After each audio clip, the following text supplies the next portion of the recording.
ಭಾರತ ಹಳ್ಳಿಗಳ ನಾಡು, ಹಲವು ಸಂಸ್ಕೃತಿಗಳ ಬೀಡು. ನಮ್ಮಲ್ಲಿ ಹಬ್ಬ ಹರಿದಿನ ಜಾತ್ರೆಗಳಿಗೆ ಕಡಿಮೆ ಏನಿಲ್ಲ.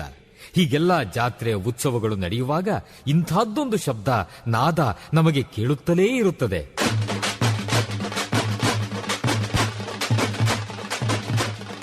ಒಮ್ಮೊಮ್ಮೆ ಹೊಸ ಉತ್ಸಾಹ ಬಡಿದೆಬ್ಬಿಸುವ ನಾದ ವೈಭವ.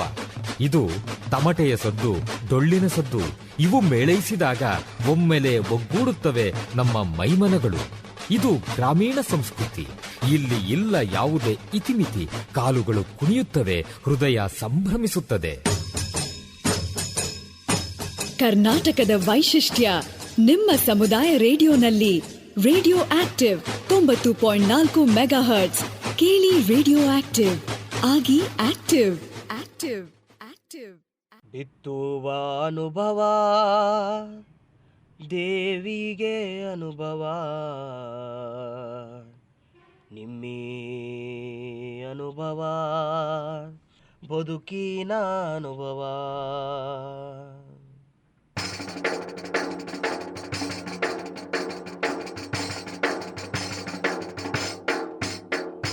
ಬಿತ್ತುವ ಅನುಭವ ದೇವಿಗೆ ಅನುಭವ, ಅನುಭವ ಬದುಕಿನ ಅನುಭವ. ಬಿತ್ತುವ ಅನುಭವ ದೇವಿಗೆ ಅನುಭವ, ನಿಮ್ಮಿ ಅನುಭವ ಬದುಕಿನ ಅನುಭವ. ವಯೋಸಹಜ ಮುಪ್ಪಿಗೊಂದು ಸವೆಸ ಬಂದ ಹಾದಿಯ ನೆನಪಿಗೊಂದು ದೇಹವೆಂಬ ನರನಾಡಿ ಎಲುಬುಗಳ ಮತ್ತಕ್ಕೊಂದು ಎದೆಯ ಒಳಗೆ ಅರಿವಿಗೊಂದು ಜೀವ ನೀಡುವ ಚೈತನ್ಯ ಜ್ಞಾನ ವಿಜ್ಞಾನದ ಬೆಳಕು. ಬಿತ್ತುವ ಅನುಭವ ದೇವಿಗೆ ಅನುಭವ, ನಿಮ್ಮಿ ಅನುಭವ ದೇವಿಗೆ ಅನುಭವ. ನಿಮ್ಮಂತ ರಂಗದ ಕದ ತೆಗೆದು ಬನ್ನಿ, ಮುಪ್ಪಿನ ಬದುಕಿಗೆ ಚೈತನ್ಯ ತುಂಬುವ. ಮುಪ್ಪಿನ ಆರೋಗ್ಯ ಆರೈಕೆ ವಿಜ್ಞಾನ ದೇವಿಗೆ ಅನುಭವ, ನಿಮ್ಮಿ ಅನುಭವ. ಬಿತ್ತುವ ಅನುಭವ ದೇವಿಗೆ ಅನುಭವ, ನಿಮ್ಮಿ ಅನುಭವ ಬದುಕಿನ ಅನುಭವ, ನಿಮ್ಮಿ ಅನುಭವ ಬದುಕಿನ ಅನುಭವ, ನಿಮ್ಮಿ ಅನುಭವ ಬದುಕಿನ ಅನುಭವ. ನಮಸ್ಕಾರ ಕೇಳುಗರೆ, ನೀವು ಕೇಳ್ತಾ ಇದ್ದೀರಿ 90.4 ಕಂಪನಾಂಕಗಳ ಸಿಆರ್ ರೇಡಿಯೋ ಆಕ್ಟಿವ್. ಇದು ಬೆಂಗಳೂರಿನ ಮೊಟ್ಟಮೊದಲ ಸಮುದಾಯ ಬಾನುಲಿ ಕೇಂದ್ರ. An initiative of the department of media studies, Jain deemed to be university. ನಾನು ನಿಮ್ಮ ರೇಡಿಯೋ ಗೆಳತಿ ಪದ್ಮಪ್ರಿಯ. ಇವತ್ತಿನ ಕಾರ್ಯಕ್ರಮಕ್ಕೆ ತಮ್ಮೆಲ್ಲರಿಗೂ ಆತ್ಮೀಯ ಆಧಾರದ ಸ್ವಾಗತ. ಕೇಳುಗರೆ, ಇವತ್ತಿನ ಅನುಭವ ಕಾರ್ಯಕ್ರಮದಲ್ಲಿ ಯಾವ ವಿಷಯದ ಬಗ್ಗೆ ಮಾತನಾಡ್ತಿದ್ದೀವಿ ಅಂತ ತಾವೆಲ್ಲ ಕುತೂಹಲದಿಂದ ಕಾಯ್ತಾ ಇರ್ತೀರಿ ಅಂತ ನನಗೆ ಗೊತ್ತು. ಕೇಳುಗರೆ, ಈ ಒಂದು ಕಾರ್ಯಕ್ರಮದ ಪ್ರಾಯೋಜಕರು ವಿಜ್ಞಾನ ಪ್ರಸಾರ ಮತ್ತು ಅಳಗಪ್ಪ ವಿಶ್ವವಿದ್ಯಾನಿಲಯ ಹಾಗೂ project is conceived by doctor Sridhar, mentored by Sai Sudha. ಇವತ್ತು ಹಾಗಾದರೆ ಅನುಭವ ಕಾರ್ಯಕ್ರಮದಲ್ಲಿ ಪ್ರಸಾರ ಆಗ್ತಾ ಇರುವಂತಹ ವಿಷಯ ಯೋಗ ಫಾರ್ ಸೀನಿಯರ್ ಸಿಟಿಸನ್, ಹಿರಿಯ ನಾಗರಿಕರಿಗಾಗಿ ಯೋಗ. ಈ ಒಂದು ವಿಷಯದ ಬಗ್ಗೆ ಮಾತನಾಡ್ತಿದ್ದೀವಿ. ಖಂಡಿತ ಯೋಗ ಅಂತ ಬಂದಾಗ ಹಿರಿಯ ನಾಗರಿಕರಿಗೆ ಇದ್ರ ಬಗ್ಗೆ ಎಷ್ಟು ಮಾಹಿತಿ ಕೊಟ್ಟರೂ ಸಾಕಾಗಲ್ಲ ಅಂತಲೇ ಹೇಳಬಹುದು. ಏಕೆಂದರೆ ಹಿರಿಯರಿಗೆ ಈ ಆರೋಗ್ಯದ ವಿಷಯವಾಗಿ ತುಂಬಾ ಸಮಸ್ಯೆಗಳನ್ನ ನಾವು ನೋಡ್ತೀರಿ ವಯಸ್ಸಾದ ನಂತರದಲ್ಲಿ. ಹಾಗಾಗಿ ಈ ಒಂದು ಯೋಗ ಅಥವಾ ಎಕ್ಸಸೈಸ್ ಅಂತ ನಾವೇನು ಹೇಳ್ತೀವಿ, ಇದ್ರ ಬಗ್ಗೆ ಸಾಕಷ್ಟು ಪ್ರಶ್ನೆಗಳಿರುತ್ತೆ ಅವರಲ್ಲಿ. ಹಾಗಾಗಿ ಇವತ್ತು ನಮ್ಮಲ್ಲಿ ಸಾಕಷ್ಟು ಹಿರಿಯ ನಾಗರಿಕರಿದ್ದಾರೆ. ಈ ಒಂದು ಯೋಗದ ಬಗ್ಗೆ, ಅದರಲ್ಲೂ ಸೀನಿಯರ್ ಸಿಟಿಸನ್ ಮಾಡುವಂತಹ ಯೋಗದ ಬಗ್ಗೆ ತಿಳಿದುಕೊಳ್ಳೋದಕ್ಕೆ ಸಾಕಷ್ಟು ಜನ ಇದ್ದಾರೆ. ಬನ್ನಿ, ನಾನು ಅವ್ರನ್ನ ಕಾರ್ಯಕ್ರಮಕ್ಕೆ ಸ್ವಾಗತಿಸೋದಕ್ಕೂ ಮುಂಚೆ ಸೀನಿಯರ್ ಸಿಟಿಸನ್ಗೆ ಯೋಗದ ಬಗ್ಗೆ ಪರಿಚಯಿಸೋದಕ್ಕೆ ಮತ್ತು ಅವರಲ್ಲಿರುವಂತಹ ಎಲ್ಲ ಪ್ರಶ್ನೆಗಳಿಗೆ ಉತ್ತರಿಸೋದಕ್ಕೆ ನಮ್ಮ ಜೊತೆ ಒಬ್ಬ ವಿಶೇಷ ವ್ಯಕ್ತಿ ಇದ್ದಾರೆ. ಅವರೇ ಶ್ರೀದೇವಿ BM. ಇವ್ರ ಬಗ್ಗೆ ಹೇಳಬೇಕು ಅಂದರೆ, ಇವರು ಸುಮಾರು 20 ವರ್ಷದಿಂದ ಯೋಗಾಭ್ಯಾಸ ಮಾಡ್ತಾ ಇದ್ದಾರೆ. ಹಾಗೆ ಸಾಕಷ್ಟು ತರಬೇತಿಗಳನ್ನು ಸಹ ಯೋಗದ ಬಗ್ಗೆ ತಿಳಿಸ್ಕೊಟ್ಟಿದ್ದಾರೆ. ಹಾಗೂ ಇವರು ಯೋಗದಲ್ಲಿ MSc ಮಾಡಿದ್ದಾರೆ ಹಾಗೂ ಯೋಗ ಇನ್ಸ್ಟ್ರಕ್ಷನ್ ಕೋರ್ಸಸ್ನ ತಗೊಂಡಿದ್ದಾರೆ. ರಿಜಿಸ್ಟ್ರೇಡ್ ಯೋಗ ಟ್ರೈನರ್ ಆಗಿದ್ದಾರೆ. ಇನ್ನು ಕಾರ್ಪೊರೇಟ್ ಕಂಪನಿಗಳಿಗೆ ಅಲ್ಲಿ ಯೋಗಾಸನದ ಬಗ್ಗೆ ತಿಳಿಸ್ಕೊಡುವಂಥದ್ದು ಇರಬಹುದು, ಇಂಡಿವಿಜುವಲ್ ಯೋಗ ಕ್ಲಾಸಸ್ನ ತಗೊಳ್ಳೋವಂಥದ್ದು, ಇನ್ನು ಅನೇಕ ತರಬೇತಿಗಳನ್ನು ಯೋಗದ ಬಗ್ಗೆ ತಿಳಿಸ್ಕೊಟ್ಟಿದ್ದಾರೆ. ಅಷ್ಟೇ ಅಲ್ಲದೆ ಇವರು ತಮ್ಮ ಸರ್ಟಿಫಿಕೇಟ್ ಕೋರ್ಸ್ಗಳನ್ನಾಗಿ ಥಿಯೇಟರ್ ಬಗ್ಗೆ ಶಿಕ್ಷಣ ಪಡೆದುಕೊಂಡಿದ್ದಾರೆ, ಡ್ಯಾನ್ಸ್ ಬಗ್ಗೆ ಶಿಕ್ಷಣ ಪಡೆದುಕೊಂಡಿದ್ದಾರೆ, ಡ್ಯಾನ್ಸಲ್ಲಿ ಭರತನಾಟ್ಯಂ ಅದರ ಬಗ್ಗೆ ಒಂದು ಶಿಕ್ಷಣ ಪಡ್ಕೊಂಡಿದ್ದಾರೆ ಅಂತಲೇ ಹೇಳ್ಬೋದು. ಯೋಗದ ಬಗ್ಗೆ ಇವರ ಸಾಧನೆ ಎಷ್ಟು ಹೇಳಿದ್ರೂ ಸಾಕಾಗೋದಿಲ್ಲ. ಹಾಗಾಗಿ ಅವರು ಇವತ್ತು ನಮ್ಮ ಜೊತೆ ಇದ್ದಾರೆ. ಬನ್ನಿ, ಅವರು ನಮ್ಮ ಹಿರಿಯ ನಾಗರಿಕರಿಗೆ ಯೋಗದ ಬಗ್ಗೆ ಇರುವಂತಹ ಎಲ್ಲ ಪ್ರಶ್ನೆಗಳಿಗೆ ಉತ್ತರ ನೀಡ್ತಾರೆ ಅಂತ ನಾನು ತಿಳ್ಕೊಳ್ತಾ ಇವತ್ತಿನ ಕಾರ್ಯಕ್ರಮನ ಮುಂದುವರಿಸೋಣ. ಈ ಕಾರ್ಯಕ್ರಮಕ್ಕೆ ನಮ್ಮ ತುಂಬು ಹೃದಯದಿಂದ ನಾವು ಶ್ರೀದೇವಿ ಮೇಡಮ್ನ ಬರಮಾಡ್ಕೊಳ್ತಾ ಇದ್ದೀವಿ. ನಮಸ್ಕಾರ ಮೇಡಮ್. ಸೊ ಮ್ಯಾಮ್, ಏನಾದ್ರು ಡಯಟ್ ಮತ್ತೆ ಯೋಗ ಮಾಡೋಕ್ ಮುಂಚೆ ಏನಾದ್ರು ಏನ್ ಹೇಳೋದು ಪ್ರಿಪರೇಷನ್ಸ್ ಏನಾದ್ರು ಇದೆಯಾ ma'am? Again I would like to stress on the senior citizens ಗೆ. ಡೆಫಿನೆಟ್ಲಿ. ನಮಸ್ಕಾರ, ನನ್ನ ಹೆಸರು ದೇವರಾಜ್ ಗೌಡ ಅಂತ. ನೀ ರಿಪ್ಲೇಸ್ಮೆಂಟ್ ಎಲ್ಲ ಆಗಿರೋರು ಅವರು ಯಾವ ತರ ಯೋಗ ಮಾಡ್ಬೋದು ಅಂತ. ನೀ ರಿಪ್ಲೇಸ್ಮೆಂಟ್ ಇವಾಗ ನಾವು ಏನ್ ಮಾಡ್ತೀವಿ, ನಿಮ್ಗೆ ಆಸನಗಳು ಎಷ್ಟಾಗುತ್ತೋ ಅಷ್ಟು ಕೂತ್ಕೊಂಡ್ ಮಾಡೋದು, ಅಥವಾ ನಾನು ಇವಾಗ ಸ್ಟೆಪ್ ಬೈ ಸ್ಟೆಪ್ ಎಲ್ಲಾ ಪೋಸಸ್ ನಿಮ್ಗೆ ಹೇಳ್ಬೇಕಾ? ಯಾಕಂದ್ರೆ ನಾನು ಅದನ್ನ ಜನರಲಿ ಮಾಡಲ್ಲ. ಜನರಲ್ ಆಗಿ ಹೇಳೋದು ಒಳ್ಳೇದಲ್ಲ. ಯಾವಾಗ್ಲೂ ಎಕ್ಸ್ಪೀರಿಯನ್ಸ್ ಮಾಡಿ ನೋಡಿ, ಪರ್ಸನಲ್ ಮೀಟ್ ಮಾಡಿ ಅವ್ರು ಹೇಗಿದ್ದಾರೆ, ಅವ್ರದ್ದು ಏನೆಲ್ಲ ಮಾಡಕ್ ಸಾಧ್ಯ ಫಿಸಿಕಲ್ ಆಗಿ ನೋಡಿ ನಾನು ಜನರಲ್ ಆಗಿ ಹಾಗೆ ಹೇಳ್ತೀನಿ. ಬಟ್ ಜನರಲ್ ಆಗಿ ನೋಡಕ್ ಹೋದ್ರೆ ಒಂದಷ್ಟು ಸ್ಟ್ಯಾಂಡಿಂಗ್ ಪೋಸಸ್ ಮಾಡಿಸ್ತೀವಿ. ಕೂತ್ಕೊಂಡ್ ಮಾಡೋದು ಜಾಸ್ತಿ ಮಾಡ್ತೀವಿ, ಚೇರ್ ಅಲ್ಲಿ ಅಥವಾ ವಿತ್ ಸಪೋರ್ಟ್ ವಿತ್ ಪ್ರಾಪ್ಸ್ ಅದೆಲ್ಲ ಜಾಸ್ತಿ ಮಾಡ್ತೀವಿ. ಜಾಸ್ತಿ ನಿಮ್ಗೆ meditation based breathing, simple breathing, ಮತ್ತೆ ಒಂದ್ ಸೆಷನ್ 1 hour ಮಾಡೋ ಹಂಗೆ ನಿಮ್ಗೆ ಎಲ್ಲ ಬ್ಯಾಲೆನ್ಸ್ಡ್ ಆಗಿ ಮಾಡಿಸ್ತೀವಿ. ಇವಾಗ ನೀ ರೀಪ್ಲೇಸ್ಮೆಂಟ್ ಅಂತ ಹೇಳಿದ್ರೆ ಮೆತ್ತಿಗೆ ನಿಮ್ಗೆ ಏನ್ ಮೂವ್ಮೆಂಟ್ ಆಗತ್ತೆ, ನಿಮ್ ಆ ಮಸಲ್ ಏರಿಯಾ, ನಿಮ್ ಕಾಲಿನ ಮಸಲ್ ಏರಿಯಾ ಅದೆಲ್ಲ ಸ್ವಲ್ಪ ಸ್ಟ್ರೆಂತ್ ಕೊಡೋ ಹಂಗೆ ಪೋಸಸ್ ಮಾಡಿಸ್ತೀವಿ ಜಾಸ್ತಿ. ಮತ್ತೆ ನಿಮ್ಗೆ ಬ್ಯಾಲೆನ್ಸ್ಗೆ, ನಿಮ್ ಬ್ಯಾಲೆನ್ಸ್ಗೆ ಹೇಗೆ ನಾವು ಪೋಸಸ್ ಕೊಡ್ಬೇಕು ಅದನ್ನ ಜಾಸ್ತಿ ಫೋಕಸ್ ಮಾಡ್ತೀವಿ. ಯಾಕಂದ್ರೆ ಅದು ನಿಮ್ಗೆ ತುಂಬಾ ಅವಶ್ಯಕತೆ ಆಗತ್ತೆ. ತಿರ್ಗಾ ಬಿದ್ದು ಇಂಜುರಿ ಆಗ್ಬಾರ್ದು ಎಲ್ಲಿ. ಅದು ಜನರಲ್ ಸೀನಿಯರ್ಸ್ಗೆ ಜನರಲ್ ಆಗಿ ಬ್ಯಾಲೆನ್ಸ್ಗೆ ಜಾಸ್ತಿ ನಾವು ಫೋಕಸ್ ಮಾಡ್ತೀವಿ. ಸೊ ಇದೆಲ್ಲ ಒಂದ್ ಸೀಕ್ವೆನ್ಸ್ ಮಾಡಿಸಿ, ಇವಾಗ ನೀವ್ ಏನ್ ತಿರ್ಗ್ಸಕ್ ಆಗತ್ತೆ, ನಿಮ್ ಕೈ ಕಾಲ್ ಹೇಗ್ ತಿರ್ಗ್ಸಕ್ ಆಗತ್ತೆ, ಕೂತ್ಕೊಂಡು ಜಾಸ್ತಿ, ಚೇರ್ ಅಲ್ಲಿ ಸಿಂಪಲ್ ಮೂವ್ಮೆಂಟ್. ಇವಾಗ ವಿನ್ಯಾಸ ಅಂತೀವಿ. ವಿನ್ಯಾಸ ಅಂದ್ರೆ ಮೂವ್ಮೆಂಟ್ ಜೊತೆ ಬ್ರೀದಿಂಗ್ ಮಾಡೋದು, ಮಲ್ಕೊಂಡು ಅಬ್ಸರ್ವ್ ಮಾಡೋದು, ಮಲ್ಕೊಂಡು ಕಾಲ್ ಎತ್ತಿ ಬ್ರೀದಿಂಗ್ ಇನ್, ಕಾಲ್ ಕೆಳಗಡೆ ಮಾಡಿ ಬ್ರೀದಿಂಗ್ ಔಟ್. ನಾನು ಸಿಂಪಲ್ ಹೇಳ್ತಾ ಇದೀನಿ. ಅಥವಾ ಸೇತು ಬಂಧಾಸನ, ಅದ್ರಲ್ಲಿ ನೀವ್ ಹೇಗ್ ಬ್ರೀದಿಂಗ್ ಮಾಡ್ತೀರಾ ಅದನ್ನೆಲ್ಲ ನಾವು ಒಂದ್ ನೋಟ್ ಮಾಡ್ಕೊಂಡು ಇನ್ನ ಏನೆಲ್ಲ ನೀವ್ ಮಾಡ್ಬೋದು ಅಂತ ಒಂದ್ ಸೀಕ್ವೆನ್ಸ್ ಇದೆ, ಅದನ್ನ ನಿಮ್ಗೆ ಹೇಳ್ಕೊಡ್ತೀವಿ. ಆ ತರ ಮಾಡ್ತೀವಿ. ನೀವ್ ಕೇಳಿದ ಕ್ವೆಶ್ಚನ್ ಅಂತ ನೀವು ರಿಪೀಟ್ ಮಾಡ್ತೀರಾ? ಏನಿಲ್ಲ, ಅದೇ ಇವಾಗ ಯೋಗ ಮಾಡೋಕ್ ಮುಂಚೆ ಏನ್ ಪ್ರಿಪರೇಷನ್ಸ್, ಫುಡ್, ಡಯಟ್ ಎಲ್ಲ ಎಷ್ಟೊತ್ತಿಗೆ ಒಳಗೆ ಊಟ ಮಾಡ್ಬೇಕು, ಪತ್ತೆ ಏನಾದ್ರು ಇದೆಯಾ ಅದ್ರ ಬಗ್ಗೆ? ಎಲ್ಲಾರ್ಗು ಇದೆ, ಕಾಮನ್ ಅದು. ನೀವು ಬೆಸ್ಟ್ ಎಂಟಿ ಸ್ಟಮಕ್ ಅಲ್ಲಿ ಯೋಗ ಮಾಡೋದು. ಬೆಳಿಗ್ಗೆ ಎದ್ದ ತಕ್ಷಣ ಎಂಟಿ ಸ್ಟಮಕ್ ಅಲ್ಲಿ ಸ್ವಲ್ಪ ಬೇಕಾದ್ರೆ ಬಿಸಿ ನೀರು ನಾವು ಕುಡಿತೀವಿ. ಬಿಸಿ ನೀರು ಜೊತೆ ಹನಿ, ಲೆಮನ್ ಆ ತರ ಏನಾದ್ರು ಪ್ರಾಕ್ಟೀಸ್ ಇದ್ರೆ ಅದನ್ನ ಮುಗಿಸ್ಕೊಂಡು ಆಮೇಲೆ ನೀವು ಅಭ್ಯಾಸ ಪ್ರಾರಂಭ ಮಾಡೋದು. ಆಮೇಲೆ 1.5 hour ಆದ್ಮೇಲೆ ತಿನ್ನೋದು ಎಲ್ಲ ಮಾಡ್ಕೋಬಹುದು. ಬೆಸ್ಟ್ ಅದು ಇರೋದ್ರಲ್ಲೇ ಅದೇ ಬೆಸ್ಟ್ ಪ್ರಾಕ್ಟೀಸ್. ಆದ್ರೆ ಅದಾಗ್ಲಿಲ್ಲ ಅನ್ಕೊಳ್ಳಿ, ಯಾವ್ದೋ ಕಾರಣಕ್ಕೆ ಆಗ್ಲಿಲ್ಲ, ಅದು ಹಿರಿಯರಿಗೆ ತುಂಬಾ ಅವ್ರು ಶಿಸ್ತಾಗಿರ್ತಾರೆ, ಅವ್ರು ಮಾಡ್ಬಿಡ್ತಾರೆ ಬೆಳಿಗ್ಗೆ. ಮಿಕ್ತವ್ರಿಗೆ ಕಷ್ಟ ಅದು ಆಕ್ಚುಲಿ. ಬ್ರೇಕ್ಫಾಸ್ಟ್ ಲೈಟ್ ಆಗಿದ್ರೆ, ತಿಂಡಿ ಲೈಟ್ ಆಗಿದ್ರೆ 1.5 hours ಆದ್ಮೇಲೆ 2 hours ಆದ್ಮೇಲೆ ಮಾಡ್ಬೋದು. ಬಟ್ ಊಟ, ಲಂಚ್, ಡಿನ್ನರ್ ಆದ್ಮೇಲೆ 3 ಗಂಟೆ ಕಾಲ ವೇಟ್ ಮಾಡ್ಬೇಕು. 3 hours ಆದ್ಮೇಲೆ ಯೋಗ ಮಾಡ್ಬೇಕು. ಅದಕ್ಕೆ ಮುಂಚೆ ಮಾಡ್ಬಾರ್ದು. ಈವನ್ ನೀವು ಸಿಂಪಲ್ ಆಗಿ ಮಾಡಿದ್ರು ಪರವಾಗಿಲ್ಲ, ಅದ್ರ ಎಫೆಕ್ಟ್ ಇದ್ದೇ ಇರುತ್ತೆ. ಯಾಕಂದ್ರೆ ನಮ್ಗೆ ನಮ್ಮ ಶರೀರ ಅರ್ಥ ಮಾಡ್ಕೊಂಡು ನಮ್ಮ ಡೈಜೆಷನ್, ವಯಸ್ಸಾದಷ್ಟು ಮೆಟಬಾಲಿಸಮ್ ಕಮ್ಮಿ ಆಗತ್ತೆ, ಪಚನ ಶಕ್ತಿಯು ಕಮ್ಮಿ ಆಗತ್ತಲ್ವಾ. ಸೊ ಇನ್ನ ಟೈಮ್ ತಗೊಳತ್ತೆ ಪಚನಕ್ಕೆ. ಸೊ ನೀವ್ 3 ಗಂಟೆ ಕಾಲ ವೇಟ್ ಮಾಡೋದು ಯಾವಾಗ್ಲೂ ಒಳ್ಳೇದು ಊಟ ಆದ್ಮೇಲೆ. ಯಾವ ಊಟ, ಲಂಚ್ ಡಿನ್ನರ್ ಆತರ ಒಂದ್ ಮೀಲ್ ಅಂತೀವಲ್ಲ, ಅದಾದ್ಮೇಲೆ ಲೈಟ್ ಬ್ರೇಕ್ಫಾಸ್ಟ್ ಇದ್ರೆ 1.5 hours ಅಲ್ಲಿ ಮಾಡ್ಬೋದು. ಬೇರೆ ಏನ್ ಪ್ರಿಪರೇಷನ್ಸ್, ನಾನೇನ್ ಅಂತೀನಿ, ಕಂಫರ್ಟಬಲ್ ಆಗಿ ಬಟ್ಟೆಗಳು ಕಂಫರ್ಟಬಲ್ ಆಗಿ ಹಾಕೊಂಡು, ಮ್ಯಾಟ್ ಸ್ವಲ್ಪ ಥಿಕ್ ಆಗಿ, ಒಳ್ಳೆ ಥಿಕ್ ಮ್ಯಾಟ್, ಅಲ್ಲಲ್ಲಿ ಪಿಲ್ಲೋ 2 ಇಟ್ಕೊಂಡು, ನಿಮ್ ಮನೇಲಿ ದುಪ್ಪಟ್ಟ ಇದ್ರೆ ದುಪ್ಪಟ್ಟ, ಅದು ಬೆಲ್ಟ್ ಬೇಕು ಅಂತಿಲ್ಲ, ದುಪ್ಪಟ್ಟ ಮಾಡ್ಕೋಬಹುದು. ನಾನು ತುಂಬಾ ಕ್ಲಾಸಸ್ ಅಲ್ಲಿ ಅದೇ ಯೂಸ್ ಮಾಡ್ತೀನಿ. ಅದು ತುಂಬಾ ಯೂಸ್ಫುಲ್ ಆಗತ್ತೆ ನನ್ ಪ್ರಕಾರ. ಸ್ಟಾರ್ಟಿಂಗ್ ವಿತ್ ಪ್ರಾಪ್ಸ್, ನಿಮ್ ಕಂಫರ್ಟು ಸಿಗತ್ತೆ. ಅಲ್ಲಿ ನಿಮ್ಗೆ ಕಾಲ್ ಕೂತ್ಕೊಳಕ್ ಆಗ್ಲಿಲ್ಲ ಅಂದ್ರೆ ಸಪೋರ್ಟ್ ಕೊಟ್ಕೊಂಡು ಕೂತ್ಕೋಬಹುದು. ಸುಖಾಸನದಲ್ಲಿ ಕೂತ್ಕೊಳಕ್ ಆಗ್ಲಿಲ್ಲ ಅಂದ್ರೆ ಹಿಂದೆ ಸಪೋರ್ಟ್ ಕೊಟ್ಕೊಂಡು ಕೂತ್ಕೊಂಡ್ರೆ ನಿಮ್ಗೆ ಒಳ್ಳೆ ಬೆನ್ನು ನೋವು ಜಾಸ್ತಿ ಬರಲ್ಲ.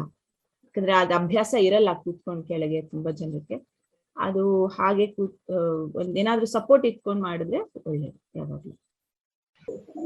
ಮೇಡಮ್ ನಮಸ್ತೆ, ನನ್ನ ಹೆಸರು ರಾಧಾ ಅಂತ. ಹೇಳಿ. ಓಕೆ, ಈಗ ಯೋಗ ಮಾಡೋದ್ರಿಂದ ವಯಸ್ಸಾಗಿರೋರಿಗೆ ರೋಗ ನಿರೋಧಕ ಶಕ್ತಿ ಹೆಚ್ಚಾಗತ್ತಾ? ಒಳ್ಳೆ ಪ್ರಶ್ನೆ. ಇವಾಗ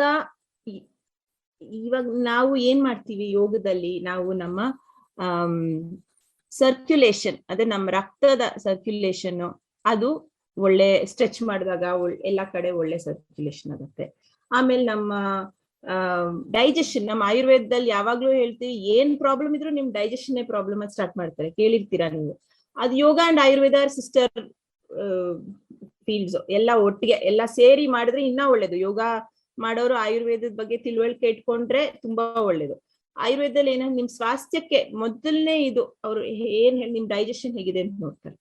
ಏನ್ ಪ್ರಾಬ್ಲಮ್ ಹೋದ್ರು ಫಸ್ಟ್ ಅದನ್ನೇ ನೋಡೋದು. ಯಾಕಂದ್ರೆ ಡೈರೆಕ್ಟ್ ಕನೆಕ್ಷನ್ ಇದೆ ಎಲ್ಲದಕ್ಕೂ. ಡೈಜೆಷನ್ ಅಂದ್ರೆ ಬರೀ ನಮ್ ಹೊಟ್ಟೆಯಲ್ಲಿ ಡೈಜೆಷನ್ ಅಲ್ಲ, ನಮ್ಮ ಅಣುವಲ್ಲೂ ಹೋಗಿ ಹೇಗೆ ನಮ್ಮ ಶರೀರ ಈ ನ್ಯೂಟ್ರಿಷನ್ ಅಂತೀವಲ್ಲ ಅದನ್ನ ಅಬ್ಸರ್ವ್ ಮಾಡತ್ತೆ, ಅದನ್ನ ಹೀರ್ಕೊಳ್ಳತ್ತೆ, ಅದು ಡೈಜೆಷನ್ ಆಗುತ್ತೆ.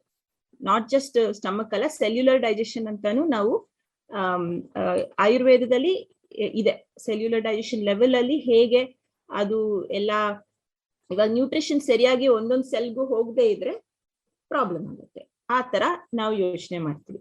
ಆಮೇಲೆ ಎನರ್ಜಿ, ನಮ್ಮ ಎನರ್ಜಿ ಹೇಗೆ, ಇವಾಗ ಒಳ್ಳೆ ಎನರ್ಜಿ ಬರ್ಬೇಕು ಎಲ್ಲಾ ಕಡೆನೂ. ಆಕ್ಸಿಜನ್ ಹೇಗೆ ನಾವು ಉಸಿರಾಡಿದಾಗ ನಮ್ಮ ಲಂಗ್ ಕೆಪಾಸಿಟಿ, ನಮ್ಮ ಲಂಗ್ ಕೆಪಾಸಿಟಿಗೆ ಏನ್ ಹೇಳ್ತಾರೆ ಗೊತ್ತಿಲ್ಲ, ಸಾರಿ, ಬಟ್ ನಾವು ಹೇಗೆ ಉಸಿರಾಡಿದಾಗ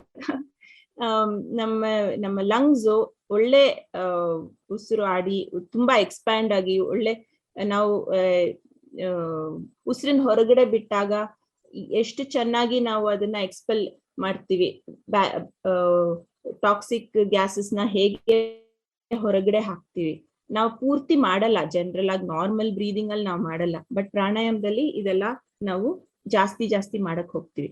ಇದಿಲ್ದೆ ನಮ್ಮ ಈ ಯೋಗಾಭ್ಯಾಸ ಮಾಡೋದ್ರಿಂದ ಹಾರ್ಮೋನಲ್ ಚೇಂಜಸ್ ಎಲ್ಲ ನಿಮ್ಗೆ ಅಷ್ಟು, ನೀವು ಥೈರಾಯ್ಡ್ ಪ್ರಾಬ್ಲಮ್ಸ್ ಅದೆಲ್ಲ ಕಮ್ಮಿ ಆಗುತ್ತೆ, ಆಯ್ತಾ.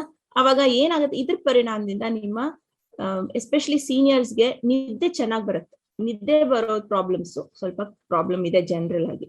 ಮತ್ತೆ ಕಾನ್ಸ್ಟಿಪೇಷನ್ ಎಲ್ಲ ಕಮ್ಮಿ ಆಗುತ್ತೆ. ಇದೆಲ್ಲ ಆಗೋದ್ರಿಂದ ಏನಾಗುತ್ತೆ, ನಿಮ್ಮ ಆಟೋಮ್ಯಾಟಿಕಲಿ ನಿಮ್ಮ ಇಮ್ಯುನಿಟಿ ಅಂತ ನೀವೇನ್ ಹೇಳಿದ್ರಿ ಅದು ತುಂಬಾ ಸ್ಟಾರ್ಟ್ ಆಗುತ್ತೆ, ಬೆಟರ್ ಆಗುತ್ತೆ, ಡೆಫಿನೆಟ್ಲಿ ಬೆಟರ್ ಆಗುತ್ತೆ. ನಾನೇ ನೋಡಿದೀನಿ, ನಮ್ ಕ್ಲಾಸಲ್ಲಿ ಇರೋರು, ಒಂದು ಡಾಕ್ಟರ್ ಕಪಲ್ ಇದ್ರು ಸೀನಿಯರು, ಅವ್ರು ಹೇಳಿದ್ರು ಅವ್ರಿಗೂ ಕೋವಿಡ್ ಬಂದಿತ್ತು. ಥ್ರೂ ಇದ್ರಲ್ಲೇ ಬಂದು ಅವ್ರು ಕರೆಕ್ಟ್ ಆಗಿ ಬರ್ತಾ ಇದ್ರು ಕ್ಲಾಸಿಗೆ.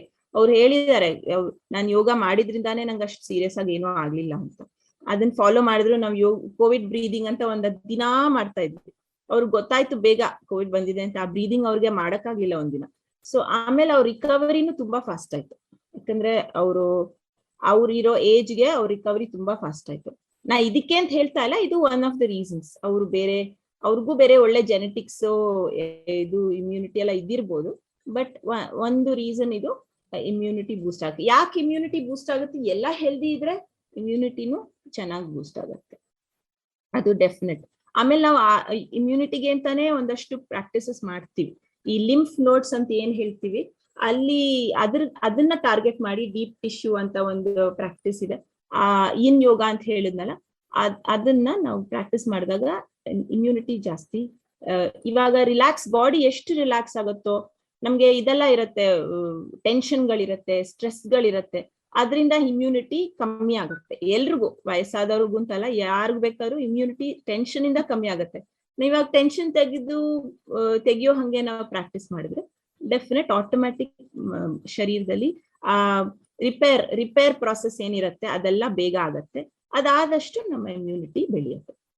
ಸಾರಿ, ತುಂಬಾ ಮೆಡಿಕಲ್ ಆಗಿ ಆನ್ಸರ್ ಕೊಟ್ಬಿಟ್ಟೆ, ಬಟ್ ಇದನ್ನ ನೀವು ಅರ್ಥ ಮಾಡ್ಕೋಬೇಕು. ಯಾಕಂದ್ರೆ ಯಾರು ಹೇಳಿದ್ರು ನಂಬ್ಕೋಬಾರದು, ಡೈರೆಕ್ಟ್ ಆಗಿ ಕೇಳ್ಬೇಕು ಜಾಸ್ತಿ ಕ್ವೆಶ್ಚನ್ಸ್. ಮೇಡಮ್, ಇನ್ನೊಂದು ಪ್ರಶ್ನೆ ಏನಂತಂದ್ರೆ, ಈಗ ವಯಸ್ಸಾಗಿರುತ್ತೆ, ಅವ್ರು ಯಾವ ರೀತಿ ಆಸನಗಳನ್ನ ಮಾಡ್ಬೋದು ಮನೆಯಲ್ಲೇ ಕುತ್ಕೊಂಡು? ಸೊ ನೀವ್ ಯಾವ ರೀತಿ ಆಸನಗಳು ಮನೆಯಲ್ಲಿ, ನೀವ್ ಸ್ಟಾರ್ಟಿಂಗ್ ಅಲ್ಲಿ ನಿಮ್ಗೆ ಏನಿದೆ ಅಂತ ಗೊತ್ತಾಗ್ಬೇಕು. ನಾನು ಆತರ ಬ್ಲಾಂಕೆಟ್ ಆಗಿ ಹೇಳಲ್ಲ ಇದೇ ಆಸನ ಮಾಡಿ ಅಂತ. ನಿಮ್ಮ ಲಿಮಿಟೇಷನ್ಸ್, ನಿಮ್ ಏನಾದ್ರೂ ಈ ನೋವು ಆ ನೋವು ಇದೆಯಾ, ಏನಾದ್ರೂ ಮೆಡಿಕಲ್ ಕಂಡೀಷನ್ ಇದೆಯಾ, ಅದನ್ನ ನೋಡ್ಕೊಂಡು ನೀವು ಆಸನ ಮಾಡ್ಬೇಕು. ಇಲ್ಲಾಂದ್ರೆ ಮಾಡ್ಬಾರ್ದು. ಏನೋ ನೋಡ್ಕೊಂಡು ಮಾಡ್ಲೇಬೇಡಿ ಆಸನಗಳು. ಆತರ ಯಾವ ಸೇಫ್ ಆಸನನೂ ಇಲ್ಲ ಮಾಡಕ್ಕೆ, ಆಯ್ತಾ? ಸೊ ನೀವು ಫಸ್ಟ್ ನಿಮ್ಮ ಲಿಮಿಟೇಷನ್ಸ್ ಅರ್ಥ ಮಾಡ್ಕೊಂಡು ಆಮೇಲೆ ಒಂದ್ ಯಾರನ್ನಾದ್ರೂ ಕನ್ಸಲ್ಟ್ ಮಾಡಿ, ಗೊತ್ತಿರೋರು, ಯೋಗಾಭ್ಯಾಸ ಮಾಡೋರ್ಗೆ ಕನ್ಸಲ್ಟ್ ಮಾಡಿ, ಅವರು ಏನೆಲ್ಲ ಹೇಳ್ತಾರೆ ನಿಮ್ಮನ್ನ ಮೀಟ್ ಮಾಡ್ಬೇಕು. ನಿಮ್ಮನ್ನ ಮೀಟ್ ಮಾಡಿ ನಿಮ್ಗೆ ಏನ್ ಪ್ರಾಬ್ಲಮ್ ಇದೆ ಅಂತ. ಇವಾಗ ನಿಮ್ಗೆ ಒಂದು ಉದಾಹರಣೆ ನೀವ್ ಹೇಳಿ ಏನಕ್ಕೆ ನೀವ್ ಮಾಡ್ಬೇಕು ಯೋಗಾಭ್ಯಾಸ ಅಂತ ನೀವ್ ಕೇಳಿದ್ರೆ ನಾನು ಅದ್ರ ಪ್ರಕಾರ ನಿಮ್ಗೆ ಹೇಳ್ತೀನಿ. ಜನರಲ್ ಆಗಿ ಹೇಳಕ್ ಹೋಗಲ್ಲ. ಕೆಲವು ಸೇಫ್ ಆಸನಗಳಿದೆ, ಬಟ್ ಅದು ಏನಾದ್ರೂ ಒಂದ್ ಕಂಡೀಷನ್ ಇದೆ ಅನ್ಕೊಳ್ಳಿ, ಅದು ಮಾಡ್ಬಾರ್ದು ಅಂತ ನಾವು ಒಂದು ಇದು ಹಾಕಿರ್ತೀವಿ. ಅದಕ್ಕೆ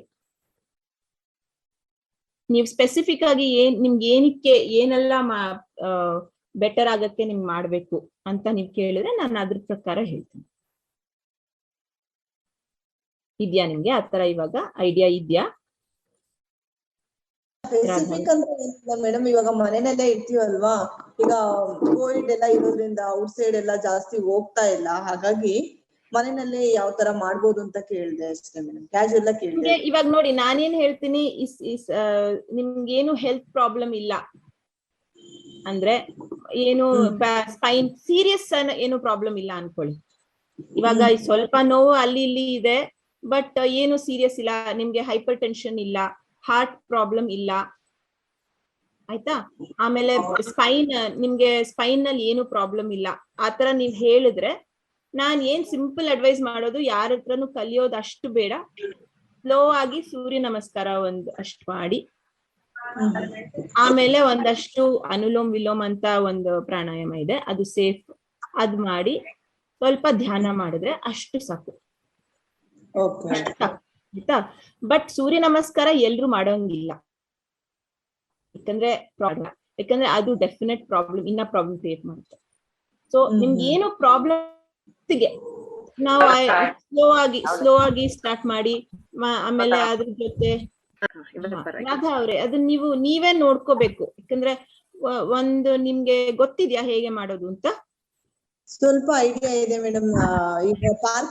ನಾವೇನ್ ಅಡ್ವೈಸ್ ಮಾಡ್ತೀವಿ, ಯಾರನ್ನಾದ್ರೂ ಕನ್ಸಲ್ಟ್ ಮಾಡಿ, ಒಂದ್ ಕ್ಲಾಸ್ ತಗೊಂಡು, ಯಾಕಂದ್ರೆ ಅದು ತಪ್ಪು ಮಾಡಿದ್ರೆ ಅದ್ರ ಪರಿಣಾಮನೂ ನಿಮ್ಗೆ ಬರಲ್ಲ. ಪರಿಣಾಮ ಬೇಕಲ್ಲ, ರಿಸಲ್ಟ್ ಬೇಕಲ್ಲ. ಸುಮ್ನೆ ನಾನು ಮಾಡ್ದೆ ಅಂತ ಮಾಡ್ಬಾರದು.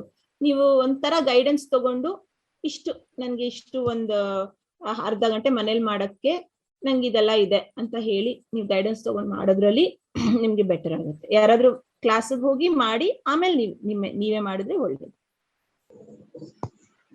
ನಾನು ಏನಕ್ಕೆ ಹೇಳ್ತಿದ್ದೀನಿ ಅಂದ್ರೆ, ಇವಾಗ ತುಂಬಾ ಮಿಸ್ಇನ್ಫಾರ್ಮೇಶನ್ ಅಂತೀವಲ್ಲ, ತುಂಬಾ ಏನೇನೋ ಕನ್ಫ್ಯೂಷನ್ ಇದೆ. ಅದಕ್ಕೆ ನಾನು ಮಾಡಿದೆ, ನೀವು ಮಾಡಿ, ತುಂಬಾ ವಿಡಿಯೋಸ್ ಇದೆ. ಇವಾಗ ಕಾಮನ್ ಯೋಗ ಪ್ರೋಟೋಕಾಲ್ ಅಂತ ರಿಲೀಸ್ ಮಾಡಿದಾರಲ್ಲ, ನೀವು ನೋಡಿದೀರಾ ಅದನ್ನ? ಯೋಗ ಇಲ್ಲ ma'am, please share that. Common yoga protocol ಅಂತ ಗವರ್ಮೆಂಟ್ ಅವ್ರದ್ದು, ಇದು ಯುನಾನಿ, ಇದು ಎಲ್ಲ ಆಯುರ್ವೇದ ಬೋರ್ಡ್ ಇದೆಯಲ್ಲ, ದೇ ಹ್ಯಾವ್ ರಿಲೀಸ್ಡ್ ಇಟ್. ಅದು ನೀವು ಅದನ್ನ ನೋಡ್ಕೊಂಡು, ನಿಮ್ಗೆ ಸಿಂಪಲ್ ಪೋಸಸ್ ಇದೆ, ಸಿಂಪಲ್ ಪ್ರಾಕ್ಟೀಸಸ್ ಇದೆ. ಆದ್ರೆ ಅದನ್ನ ನೀವು ಒಂದ್ಸತಿ ಯಾರಿಗಾದ್ರೂ ಕೇಳಿ, ನನ್ಗೆ ಈ ತರ ಪ್ರಾಬ್ಲಮ್ಸ್ ಇದೆ, ಮಿನಿಸ್ಟ್ರಿ ಆಫ್ ಆಯುಷ್ ಸಾರಿ, ಅವ್ರು ರಿಲೀಸ್ ಮಾಡಿದ್ದಾರೆ. ನಿಮ್ಗೆ ಅದು ಡೈರೆಕ್ಟ್ ಸಿಕ್ಬಿಡತ್ತೆ, ಒಂದು PDF ಡಾಕ್ಯುಮೆಂಟ್ ಅಂತ ಬರುತ್ತೆ, ನೀವು ಸರ್ಚ್ ಮಾಡಿದ್ರೆ. ಅದಕ್ಕೆ ನಾನು ಕಳಿಸ್ಕೊಡ್ತೀನಿ ಯಾರಿಗಾದ್ರೂ ಬೇಕು ಅಂದ್ರೆ. ಅದ್ರಲ್ಲಿ ಒಂದಷ್ಟು ಪ್ರಾಕ್ಟೀಸಸ್ ನ ನೋಡಿದ್ದಾರೆ. ಸೂರ್ಯ ನಮಸ್ಕಾರ ಇಲ್ಲ ಅದ್ರಲ್ಲಿ, ಬಟ್ ಮಿಕ್ಕಿದ್ದೆಲ್ಲ ನೋಡಿ. ಯಾಕಂದ್ರೆ ಸೂರ್ಯ ನಮಸ್ಕಾರನು ಎಲ್ರಿಗೂ ಸೇಫ್ ಅಲ್ಲ ಅಂತ ಹೇಳಿದ್ನಲ್ಲ. Radhamani, once your question is asked, please mute it, no, so they can. Madam ಕೇಳಿಸ್ತಾ ಇದೆಯಾ? ಕೇಳಿಸ್ತಾ ಇದೆ. ಸೊ ಅದನ್ನ ನೀವು ನೋಡ್ಕೊಂಡು ಅದನ್ನ ಒಂದ್ಸತಿ ಯಾರನ್ನಾದ್ರೂ ಕೇಳಿ, ಇದೆಲ್ಲ ನಾನ್ ಮಾಡ್ಬೋದಾ, ನನ್ ಮೈಗೆ ಈ ತರ ಎಲ್ಲ ಇದೆ, ಅದನ್ನ ಟ್ರೈ ಮಾಡಿ ನೀವು ಮಾಡ್ಬೋದು. ಅದು ಸ್ವಲ್ಪ ಅವರು ಯೋಚನೆ ಮಾಡಿ ಅದನ್ನ ಮಾಡಿದ್ದಾರೆ, common yoga protocol. Okay madam. Sridevi ಅವರಿದ್ದಾರೆ. ಖಂಡಿತ ನಮ್ಮ ಇವತ್ತಿನ ಹಿರಿಯ ನಾಗರಿಕರಿಗೆ ಏನು ಯೋಗದ ಬಗ್ಗೆ, ಯೋಗ ಫಾರ್ ಸೀನಿಯರ್ ಸಿಟಿಸನ್ ಅಂತ ಇತ್ತು, ಈ ವಿಷಯದ ಬಗ್ಗೆ ಖಂಡಿತ ನಮಗೆ ಶ್ರೀದೇವಿಯವರು ಸಾಕಷ್ಟು ವಿಷಯಗಳನ್ನ ತಿಳಿಸ್ಕೊಟ್ಟಿದ್ದಾರೆ. ಹಾಗೆ ನಮ್ಮ ಹಿರಿಯ ನಾಗರಿಕರಿಗೆ ಇದ್ದಂತಹ ಎಲ್ಲ ಪ್ರಶ್ನೆಗಳಿಗೆ ಅವರು ಉತ್ತರಿಸಿದ್ದಾರೆ ಅಂತ ನಾನು ತಿಳ್ಕೊಳ್ತಾ, ಇವತ್ತಿನ ಕಾರ್ಯಕ್ರಮದ ಬಗ್ಗೆ ನಿಮ್ಮ ಅನಿಸಿಕೆ ಅಭಿಪ್ರಾಯಗಳಿದ್ದಲ್ಲಿ ನಮಗೆ ತಿಳಿಸಬಹುದು. ನಮ್ಮ ಮೇಲ್ ID ಈ ರೀತಿ ಇದೆ: radioactive 90.4 MSZCR@gmail.com. ಈ ಒಂದು ಮೇಲ್ ಐಡಿಗೆ ನಿಮ್ಮ ಅನಿಸಿಕೆ ಅಭಿಪ್ರಾಯಗಳನ್ನ ತಿಳಿಸಬಹುದು. ಈ ಒಂದು ಕಾರ್ಯಕ್ರಮನ ರೇಡಿಯೋದಲ್ಲಿ ಕೇಳಲು ನೀವು ಮಿಸ್ ಆಗಿದ್ದಲ್ಲಿ ನಮ್ಮ ವೆಬ್ಸೈಟ್ www.soundcloud.comಗೆ ಹೋಗಿ ಕಾರ್ಯಕ್ರಮನ ಕೇಳಬಹುದು. ಹಾಗೂ ರೇಡಿಯೋದ ಮೂಲಕನೂ ನೀವು ನಮ್ಮ ಕಾರ್ಯಕ್ರಮನ ಕೇಳಬಹುದು ಅಂತ ಹೇಳ್ತಾ, ನಿರಂತರವಾಗಿ ಕೇಳಿ 90.4 ಕಂಪನಾಂಕಗಳ CR ರೇಡಿಯೋ ಆಕ್ಟಿವ್. ಇದು ಬೆಂಗಳೂರಿನ ಮೊಟ್ಟಮೊದಲ ಸಮುದಾಯ ಬಾನುಲಿ ಕೇಂದ್ರ. ನಾನು ನಿಮ್ಮ ರೇಡಿಯೋ ಗೆಳತಿ ಪದ್ಮಪ್ರಿಯ. ಮುಂದಿನ ಕಾರ್ಯಕ್ರಮದೊಂದಿಗೆ ನಿಮ್ಮನ್ನ ಭೇಟಿ ಮಾಡ್ತೀನಿ ಅಂತ ಹೇಳ್ತಾ ಧನ್ಯವಾದಗಳು.